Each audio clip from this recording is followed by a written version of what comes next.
Hello students, welcome back to my channel with another topic. और आज की topic है प्रेजेंट इम्परफेक्ट टेंस, जिसका दूसरा नाम प्रेजेंट कॉन्टिन्यूअस टेंस भी है। एक और इसका नेम है, वो है प्रेजेंट प्रोग्रेसिव टेंस। पिछली वीडियो में मैंने बताया था कि टेंस के 3 काइंड्स होते हैं, प्रेजेंट, पास्ट एंड फ्यूचर।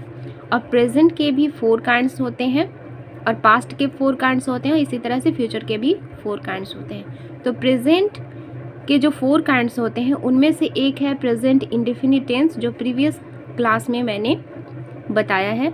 और आज जो क्लास होगी वो प्रेजेंट इम्परफेक्ट टेंस के ऊपर है। प्रेजेंट जैसे प्रेजेंट कंटिन्यूअस टेंस कहा जाता है। प्रेजेंट कंटिन्यूअस टेंस में किस तरह के सेंटेंस आते हैं? तो ऐसे सेंटेंस जिसके लास्ट में रहा हूँ, रहे हो, रहे हैं या रहा है आता हो, ऐसे सेंटेंस को क्या कहेंगे? प्रेजेंट कॉन्टिन्यूअस टेंस कहेंगे। अब इस तरह के सेंटेंस को बनाने के लिए हमें कुछ रूल्स को जानना ज़रूरी है। वो है, सबसे पहले सेंटेंस में हम लोग सब्जेक्ट लिखेंगे, उसके बाद एम, उसके बाद या फिर इज़ या फिर आर, और उसके बाद वर्ब में आईएनजी लगाकर V4 यूज़ करेंगे। ओके, तो अब हम कुछ सेंटेंस देख लेते हैं। कुछ अफर्मेटिव सेंटेंस हम देखेंगे। अफर्मेटिव सेंटेंस किसे कहते हैं? जिसमें ना नॉट हो ना वो क्वेश्चन हो। सिंपल सेंटेंस को अफर्मेटिव सेंटेंस कहते हैं। तो यहाँ पर कुछ सेंटेंस दिए हुए हैं अफर्मेटिव सेंटेंस, उसको हम लोग सबसे पहले देखेंगे। तो पहला सेंटेंस क्या है? मैं गा रहा हूँ।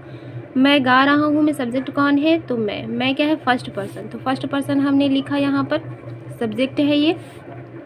और आई के साथ हम लोग कौन सा क्या यूज़ करते हैं? एम यूज़ करते हैं। एम मीन्स हूँ, तो आई एम।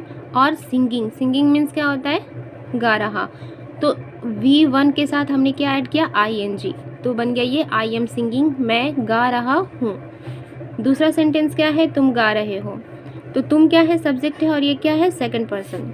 तो तुम का इंग्लिश हमने लिखा यू, और इसके साथ हम क्या यूज़ करते हैं? आर। यू के साथ हम क्या यूज़ करते हैं? आर। यू मीन्स तुम, आर मीन्स हो। और वर्ब के साथ ING हम लोग ऐड करेंगे तो बन जाएगा यू आर सिंगिंग, यानी तुम गा रहे हो। नेक्स्ट है वह टहल रही है। इसका इंग्लिश क्या हो जाएगा? She is walking. शी क्या है? सब्जेक्ट है। इज़ क्या है? Helping verb. और वॉकिंग क्या है? टहल रही, वर्ब है ये। तो शी इज़ वॉकिंग, वो टहल रही है। नेक्स्ट है वह आजकल संगीत सीख रहा है। इसका इंग्लिश क्या होगा? He is learning music these days. He means वह, इज़ मीन्स है। ही के साथ इज़ यूज़ हुआ है क्योंकि ये सिंगुलर है, तो ये भी सिंगुलर यूज़ होगा। ठीक है, तो ही इज़ लर्निंग। लर्निंग क्या है? Verb plus ING। Music means संगीत, दीज डेज मीन्स आजकल। इसका हिंदी क्या हो जाएगा? वह आजकल संगीत सीख रहा है। नेक्स्ट क्या है? श्याम लिख रहा है। इसमें सब्जेक्ट कौन है? श्याम। तो हमने श्याम लिखा, और श्याम थर्ड पर्सन है और साथ में सिंगुलर है, इसलिए हमने इसे यहाँ इज़ यूज़ किया। Shyam is. Shyam is means है, और वर्ब प्लस ING, तो राइटिंग हमने लिखा। राइटिंग मीन्स लिख रहा। तो श्याम इज़ राइटिंग, श्याम लिख रहा है। अब हम लोग कुछ इंट्रोगेटिव सेंटेंस के एग्जाम्पल देख लेते हैं। पहला है क्या मैं गा रहा हूँ। इंट्रोगेटिव सेंटेंस किसे कहते हैं? ऐसे सेंटेंस जिससे कि सवाल पूछा जाए। तो क्या मैं गा रहा हूँ, तो इसे कैसे बनाएंगे? तो इसका इंग्लिश होगा एम आई सिंगिंग। अब ये सेंटेंस के पहले जब हम लोग हेल्पिंग वर्ब लगाते हैं तो वो पूरा का पूरा सेंटेंस किस में बदल जाता है? क्वेश्चन में बदल जाता है। तो एम आई सिंगिंग, क्या मैं गा रहा हूँ। एम किसका काम कर रहा है? हूँ का भी काम कर रहा है और क्वेश्चन का भी काम कर रहा है। तो एम आई सिंगिंग, क्या मैं गा रहा हूँ। नेक्स्ट है क्या तुम गा रहे हो। Are you singing. आर जो हेल्पिंग वर्ब है वो सेंटेंस के पहले आ चुका है। इसका मतलब क्या है कि पूरा का पूरा सेंटेंस क्वेश्चन में बदल गया।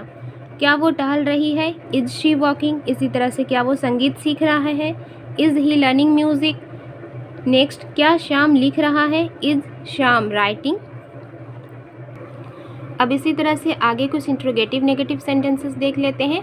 इंट्रोगेटिव नेगेटिव सेंटेंस किसे कहते हैं? ऐसे सेंटेंस जो क्वेश्चन भी पूछ रहा हो और उसमें नॉट भी यूज़ हो।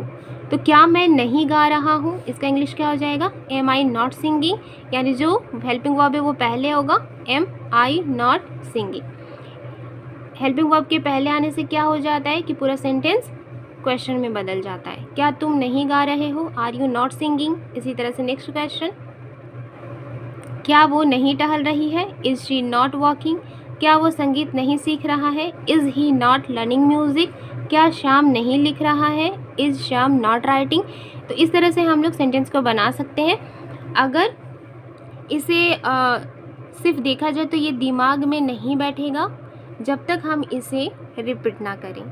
बार बार बोलने से ही ये माइंड में सेट हो जाता है। इसलिए जब भी आप इस तरह के सेंटेंस बनाओ तो सिर्फ एक सेंटेंस लो, अफर्मेटिव सेंटेंस लो, और उसी से नेगेटिव सेंटेंस, इंट्रोगेटिव सेंटेंस बनाने की कोशिश करो। इससे क्या होगा कि वो ऑटोमेटिक हमें आदत हो जाएगी। फॉर एग्ज़ाम्पल के लिए मैं यहाँ पर एक सेंटेंस ले रही हूँ, मैं गा रहा हूँ। ये अफर्मेटिव सेंटेंस है, सिंपल सेंटेंस है, तो इसका इंग्लिश क्या होगा, आई एम सिंगिंग। अब इसको नेगेटिव बनाएंगे, कैसे बनाएंगे, I am not singing. Question बनाना हो तो am I singing, am I not singing, क्या मैं नहीं गा रहा हूँ। ठीक है, इस तरह से। और एक और सेंटेंस हम बना सकते हैं, व्हाट एम आई सिंगिंग, मैं क्या गा रहा हूँ। ठीक है, तो इस तरह से what am I not singing, मैं क्या नहीं गा रहा हूँ। तो इस तरह से जो सेंटेंस है वो हम लोग बना सकते हैं। तो सबसे पहले जो सिंपल सेंटेंस होगा उसे आप एक बार ट्रांसलेट कीजिए इंग्लिश में, और उसी को बार बार दूसरे तरीके से, कभी नेगेटिव, कभी इंट्रोगेटिव नेगेटिव, इस तरह से सेंटेंस खुद से बनाइए। तो इस तरह से ईजी हो जाएगा आपका, खुद ब खुद बड़े बड़े जो सेंटेंस होते हैं वो ईज़िली बनना स्टार्ट हो जाएंगे। ओके, तो ये थी आज की टॉपिक। नेक्स्ट टॉपिक में हम कुछ नया सीखेंगे। Okay, thank you.